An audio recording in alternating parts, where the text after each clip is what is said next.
درود پاک پڑھنے کے بے شمار فضائل و برکات ہیں۔ بہت ساری فضیلتیں درود پاک کے ابواب میں ملتی ہیں۔ ایک وہ صحابی کے جو one of the biggest businessman اس زمانے کے بہت بڑے تاجر بھی تھے اور عشرہ مبشرہ میں سے بھی تھے، حضرت عبد الرحمن بن عوف رضی اللہ تعالیٰ عنہ۔ وہ روایت کرتے کہ ایک دن نبی پاک صلی اللہ تعالیٰ علیہ وسلم نے اپنے گھر سے باہر ایک باغ کی طرف تشریف لے گئے۔ کہتے میں بھی پیارے آقا علیہ الصلوۃ والسلام کے پیچھے پیچھے جانے لگا۔ وہاں جا کر دیکھا کہ نبی پاک نے قبلہ رخ اپنا رخ کیا اور آپ سجدے میں چلے گئے۔ اتنا طویل سجدہ کیا کہ مجھے یہ خوف ہوا کہ کہیں اللہ کریم نے نبی پاک علیہ الصلوۃ والسلام کی روح مبارکہ کہیں سجدے ہی میں تو نہیں قبض فرما لی، آقا دنیا سے تشریف تو نہیں لے گئے۔ کافی لمبے سجدے کے بعد نبی پاک علیہ الصلوۃ والسلام نے جب سر مبارک اٹھایا تو آقا علیہ الصلوۃ والسلام کو یقیناً احساس ہوا کہ کوئی ساتھ ہے۔ فرمایا کون ہے؟ کہا حضور عبد الرحمن۔ کہا کیا کام ہے؟ کہا حضور آپ نے اتنا لمبا سجدہ کیا کہ میں تو سمجھا، بلکہ مجھے یہ خوف ہوا کہ کہیں سجدے میں ہی آپ کی روح مبارکہ قبض نہ فرما لی گئی ہو۔ تو نبی پاک علیہ الصلوۃ والسلام نے کیا خوب جواب ارشاد فرمایا۔ فرماتے جبرائیل امین میرے پاس آئے تھے اور انہوں نے مجھے خوشخبری دی کہ اے محبوب صلی اللہ علیہ وسلم، اللہ فرماتا ہے جو آپ پر درود پڑھے گا میں اس پر رحمت نازل فرماؤں گا، جو آپ پر سلام بھیجے گا میں اس پر سلامتی اتاروں گا۔ اس نعمت کا شکر ادا کرنے کے لیے میں نے اتنا طویل سجدہ کیا ہے۔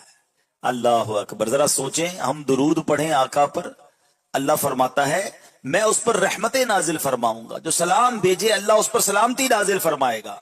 مگر ایک اور عشق والی بات سمجھنی یہ ہے، درود ہم پڑھیں رحمتیں ہم پر برسیں گی، سلام ہم پڑھیں سلامتی ہم پر برسے گی، مگر سجدہ کون کر رہا ہے؟ شکرانہ کون ادا کر رہا ہے؟ نبی پاک علیہ الصلوۃ والسلام ادا کر رہے ہیں۔ اس کا مطلب انہیں ہم غلاموں سے کتنا پیار ہے کہ ہم پر رحمت نازل ہو، ہم پر سلامتی نازل ہوگی، اتنا بڑا انعام رب نے دے دیا۔ اس خوشی میں نبی پاک صلی اللہ تعالی علیہ وسلم نے اتنا طویل سجدہ ادا کیا۔ تو اے پیارے اسلامی بھائیوں، اس حدیث سے دو باتیں معلوم ہوئی کہ درود و سلام کی برکت کتنی ہے۔ آج فضول باتوں میں گھنٹوں لوگ ضائع کرتے ہیں، تو اپنا وقت ضائع نہ کریں فضول باتوں میں، بلکہ درود و سلام پڑھتے رہا کریں۔ اور دوسرا، پیارے آقا علیہ الصلوۃ والسلام ہم سے کتنا محبت فرماتے ہیں۔ نبی پاک علیہ الصلوۃ والسلام کتنے مہربان ہیں، تو جو اتنے مہربان آقا ہو انہیں ناراض نہیں کیا جاتا، ان کی سنتوں پر عمل کیا جاتا ہے، ان کی باتوں پر فالو کیا جاتا ہے۔ تو اللہ کرے کہ ہم ایسی زندگی گزاریں کہ سرور کائنات صلی اللہ تعالی علیہ وسلم ہم سے راضی ہوں اور ہم ان کی برکتیں حاصل کر سکیں۔ آئیے محبت کے ساتھ با آواز بلند درود پاک پڑھ لیں۔ صلو علی الحبیب صلی اللہ تعالی علی محمد صلی اللہ علیہ وسلم۔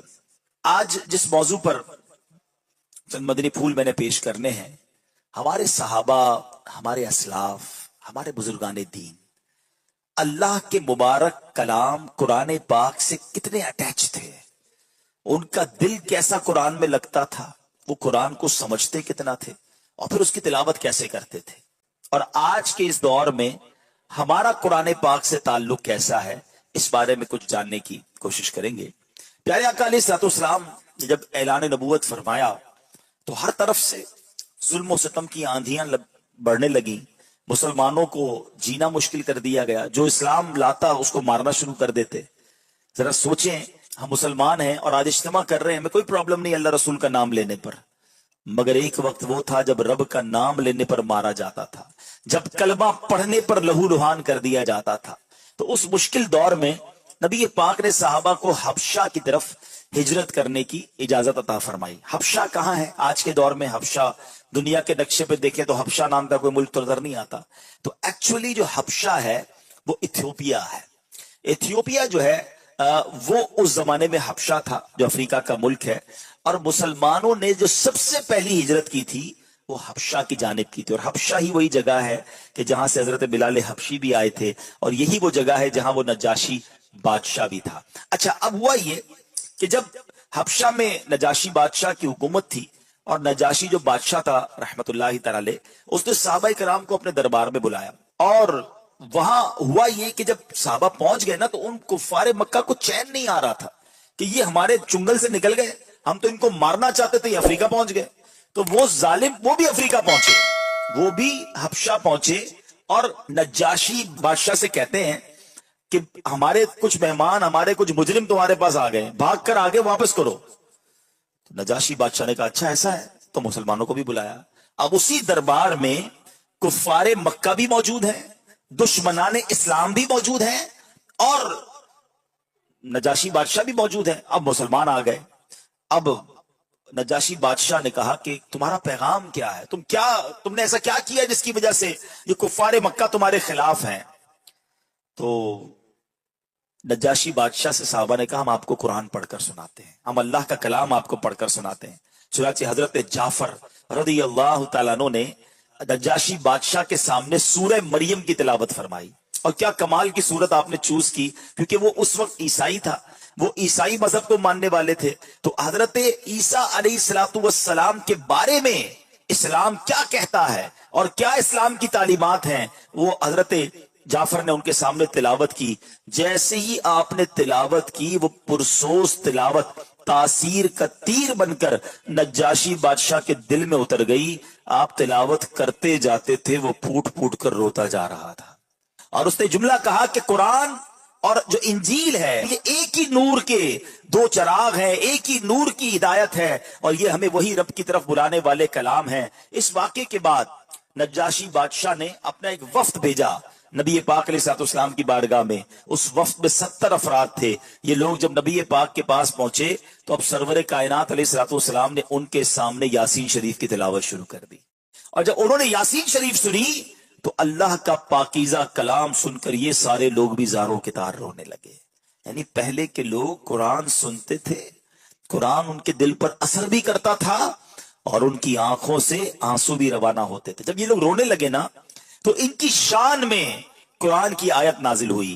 اللہ قرآن میں فرماتا ہے وَإِذَا سَمِعُوا مَا أُنزِلَ إِلَى الرَّسُولِ تَرَىٰ أَعْيُنَهُمْ تَفِيضُ مِنَ الدَّمْعِ مِمَّا عَرَفُوا مِنَ الْحَقِّ يَقُولُونَ رَبَّنَا آمَنَّا فَاكْتُبْنَا مَعَ الشَّاهِدِينَ۔ اللہ فرماتا ہے جب یہ سنتے ہیں وہ جو رسول کی طرف نازل کیا گیا تو تم دیکھو گے کہ ان کی آنکھیں آنسو سے ابل پڑتی ہیں، اس لیے کہ وہ حق کو پہچان گئے۔ کہتے ہیں کہ اے ہمارے رب، ہم ایمان لائے، پس تو ہمیں حق کے گواہوں کے ساتھ لکھ دے۔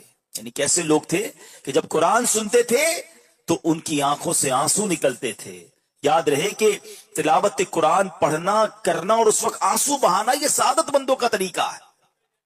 اللہ کریم قرآن مجید میں ایک اور جگہ ارشاد فرماتا ہے اللہ نزل احسن الحدیث کتابا متشابہا مثانی تقشعر منه جلود الذین یخشون ربهم ثم تلین جلودهم وقلوبهم الى ذکر اللہ۔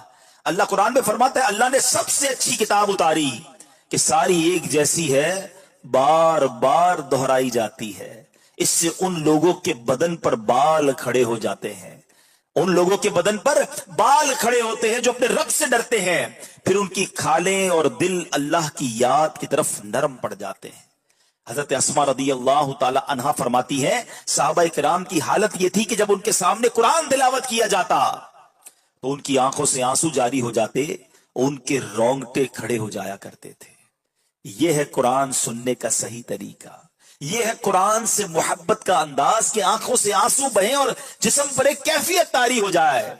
کیونکہ ایکچولی کبھی سمجھا آپ نے کہ تلاوت یہ قرآن ہے کیا، یہ کس کا کلام ہے؟ مولا علی شیر خدا کرم اللہ تعالی وجہ الکریم سے پوچھے کہ قرآن کیا ہے، وہ کہتے ہیں جب میرا جی چاہتا ہے کہ اللہ مجھ سے بات کرے، اللہ مجھ سے کلام کرے تو میں تلاوت کرنا شروع کر دیتا ہوں۔ قرآن کلام اللہ ہے نا، اور جب میرا جی چاہتا ہے میں رب سے بات کروں میں دعا کرنا شروع کر دیتا ہوں۔ ذرا سوچو اللہ سے بات کرنا کتنا آسان ہے۔ آج دنیا والوں سے بات کرنا آسان نہیں ہے۔ کسی بہت بڑے آدمی، وڈیرے، سائیں، منسٹر، بزنس مین سے ملنا ہو تو ٹائم لینا پڑتا ہے، اپوائنٹمنٹ لینا پڑتا ہے، مگر اگر اللہ سے بات کرنی ہے تلاوت کرو، اللہ تم سے بات کر رہا ہے، دعا کرو، تم رب سے بات کر رہے ہو، مگر اس کے لیے ٹائم ہی نہیں ہے کسی کے پاس۔ سب سے بات کرنے کا ٹائم ہے، رب سے بات کرنے کا ٹائم نہیں ہے۔ سب کے پاس جانا ہے مگر رب کے پاس نہیں جانا ہے۔ قرآن پڑھنے کا شوق ہی نہیں ہے۔ اول تو پہلے قرآن پڑھنا نہیں آتا، آئے تو پھر اس کیفیت میں کہاں سے پڑھیں؟ اور یہ کیفیت کب بنے گی؟ جب قرآن کو ہم اچھے انداز سے پڑھنے والے بنیں گے. اور نبی پاک خود بھی صحابہ کو ترغیب دیا کرتے کہ قرآن پڑھو تو سمجھو اور پھر اس پر آنسو بھی بہاؤ. ایک بار نبی پاک علیہ الصلوۃ والسلام نے، حضرت جریر بن عبداللہ راوی ہیں، کہتے ہیں نبی پاک نے صحابہ کرام کے سامنے فرمایا کہ میں تمہارے سامنے سورہ تکاثر کی تلاوت کرتا ہوں. کون سی سورت؟ الہاکم التکاثر حتی زرتم المقابر. صرف یہ 2 آیتیں سمجھ لینا، صرف 2 آیتیں. کاش یہ 2 باتیں ہم سمجھ لیں. کیا ہے ان 2 آیتوں میں؟ قرآن کہتا ہے الہاکم التکاثر، تمہیں ہلاک کر دیا مال کی زیادہ طلبی نے، اور تکاثر اور کثرت، اور چاہیے اور چاہیے. اینڈ آف دا ڈے ہوتا کیا ہے؟ حتی زرتم المقابر، یہاں تک کہ تم نے قبروں کا منہ دیکھا. پلاننگ 5 سال کی ہے، 10 سال کی ہے، 20 سال کی ہے، بس تھوڑا ٹائم کے بعد یہ کر لوں گا، پھر یہ زمین بیچ کر یہ کر لوں گا، پھر یہ کام کروں گا تو یہ فیکٹری کھول لوں گا. اگلے 15 سال کی تمہاری پلاننگ ہے، وہ پلاننگ ادھر ہی رہ گئی. حتی زرتم المقابر، تم نے قبروں کا منہ دیکھا. ہمیں یہ بات غور کرنی ہے کہ کبھی بھی ہم دنیا سے جا سکتے ہیں. پیارے آقا علیہ الصلوۃ والسلام نے کیا کہا صحابہ سے کہ میں تمہارے سامنے یہ سورت کی تلاوت کر رہا ہوں، اور آقا فرما رہے کہ جو تم میں سے روئے گا وہ جنت میں داخل ہوگا. اب نبی پاک نے صحابہ کے سامنے سورہ تکاثر تلاوت کی. حضرت جریر کہتے ہیں کچھ تو روئے، کچھ نہیں روک سکے. جو نہیں رو سکے انہوں نے عرض کی یا رسول اللہ صلی اللہ علیہ وسلم، ہم نے رونے کی کوشش تو کی مگر رو نہیں سکے. پیارے آقا نے فرمایا میں تمہارے سامنے دوبارہ پڑھتا ہوں، جو روئے گا اس کے لیے جنت ہے، جو نہ رو سکے وہ رونے جیسی صورت ہی بنا لے. 2 باتیں پتہ چلی. سمجھ کر قرآن پڑھنا، قرآن کے پیغام کو انڈرسٹینڈ کرنا، بینگ اے مسلم، ایک مسلمان ہونے کی حیثیت سے کتنا ضروری ہے. اور پھر دوسرا قرآن کے اس اثر کو دل میں اتارنا. مگر یہاں تو حال یہ ہے کہ پورا سال گزر جاتا ہے قرآن کو ہاتھ ہی نہیں لگاتے. ہم نے تو قرآن کو سمجھا ہے کہ یہ قرآن جو ہے یہ ہمارے لیے کتاب ہے، اور یہ کتاب برکت کے لیے ہے. یقیناً قرآن برکت کے لیے بھی ہے، مگر یہ قرآن صرف برکت کے لیے نہیں، یہ کتاب برکت بھی ہے اور کتاب عمل بھی ہے. ہم نے کیا کیا ہے؟ قرآن کو کتاب برکت سمجھا ہے. کوئی ایسی نئی دکان لیں گے فوراً قرآن خوانی کروائیں گے، قرآن لے کے جلدان میں بھی رکھ دیں گے، اور جلدی بھائی ایک اچھا سا قرآن پاک اچھی پیکنگ میں لے کر آؤ کیونکہ نیا گھر لیا ہے اس میں رکھنا ہے. اچھا اب کس لیے چاہیے؟ وہ نئی دکان کے لیے. اچھا اب کس لیے چاہیے؟ وہ بچی کی شادی ہے نا تو اس کی رخصتی کے لیے سر پہ رکھنا ہے. بس کیا یہی قرآن کا کام تھا؟ افسوس یہ ہوتا ہے کہ برکت میں بھی ہم پتہ ہی کیا کرتے ہیں، جس کے گھر میں قرآن خوانی ہے نا پھر بھی اس نے قرآن نہیں پڑھنا ہے، بچوں سے مدرسے کے بچوں سے قرآن پڑھانا ہے، خود بریانی تیار کروا رہا ہوگا. ارے بھائی تمہارے گھر میں قرآن خوانی خود تو پڑھ لو، آپ کی دکان پر قرآن خوانی ہو رہی کم از کم یہاں تو وہ بھی نہیں پڑھنا ہے. آپ بتائیں اتنا دور قرآن سے رہ کر ہم کیسے کامیاب ہوں گے؟ اللہ کے کلام سے دور رہنا اچھا نہیں ہے. نبی پاک علیہ الصلوۃ والسلام فرماتے ہیں وہ دل ویران ہے جس میں کچھ قرآن نہیں ہے. اپنے آپ سے پوچھیں کہ ہم کتنا قرآن سے اٹیچ ہیں، کتنا پڑھتے ہیں قرآن اور کتنا سمجھتے ہیں. ہمارے اسلاف قرآن کیسا پڑھتے تھے، آئے ہائے، اور کیسے اس سے برکتیں لوٹتے تھے. قرآن پتہ کیا ہے؟ سنو، اللہ سورہ ابراہیم آیت نمبر 1 میں فرماتا ہے کتاب انزلناہ الیک لتخرج الناس من الظلمات الی النور. اللہ فرماتا ہے ایک کتاب ہے کہ ہم نے تمہاری طرف اتاری کہ تم لوگوں کو اندھیریوں سے اجالے میں لاؤ. سرکار کو کیا فرما رہا ہے اللہ؟ اے محبوب ہم نے کتاب اس لیے اتاری کہ تم اس کے ذریعے لوگوں کو اندھیروں سے اجالے کی طرف لاؤ. لتخرج الناس من الظلمات الى النور. اور آپ کو پتا ہے اندھیرا کیسا تھا جب قرآن نازل ہوا؟ ان لوگوں کا حال کیا تھا؟ اللہ اکبر، کیسے اندھیرے تھے.